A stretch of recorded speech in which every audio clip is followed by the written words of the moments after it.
Hi friends, welcome to positive vibes. ఎలా ఉన్నారు అందరూ? నేనైతే చాలా బాగున్నానండి. మీరు కూడా చాలా బాగున్నారు అనుకుంటున్నాను. ఈరోజు కూడా ఒక చిన్న కథని వినేద్దాం.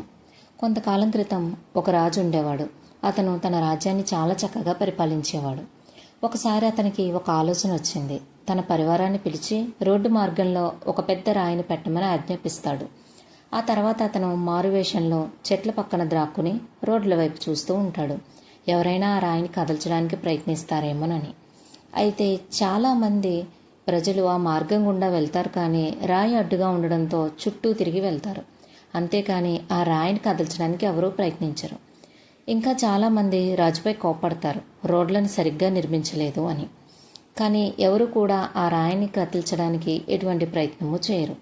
ఇలా రోజులు గడుస్తున్నాయి. ఒకరోజు ఒక పెద్దాయన ఆ మార్గంలో వస్తూ ఈ రాయిని చూస్తాడు. వెంటనే అతను తన శక్తికి మించినదే అయినా ఆ రాయిని కదల్చడానికి ప్రయత్నిస్తాడు.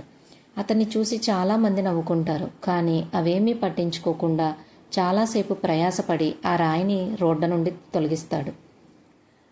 అయితే ఆ రాయి క్రింద అతను ఒక మూటను ఉండడం గమనిస్తాడు. ఆ మూటలో చాలా బంగారు నాణాలు ఉంటాయి. అందులో రాజు రాసిన ఒక లేఖ కూడా ఉంటుంది.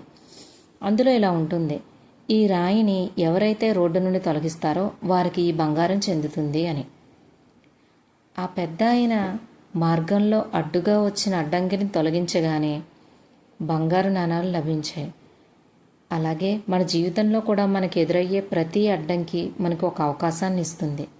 ఆ అవకాశం మన చుట్టూ ఉన్న పరిస్థితులను మెరుగుపరచడానికి, మనలో ఉన్న ప్రతిభను వెలికి తీయడానికి ఉపయోగపడవచ్చు. సో మన లైఫ్లో ఎదురయ్యే ప్రతి ఒక్క ప్రాబ్లమ్ని ఒక ఆపర్చునిటీగా చూద్దాం. Okay, bye.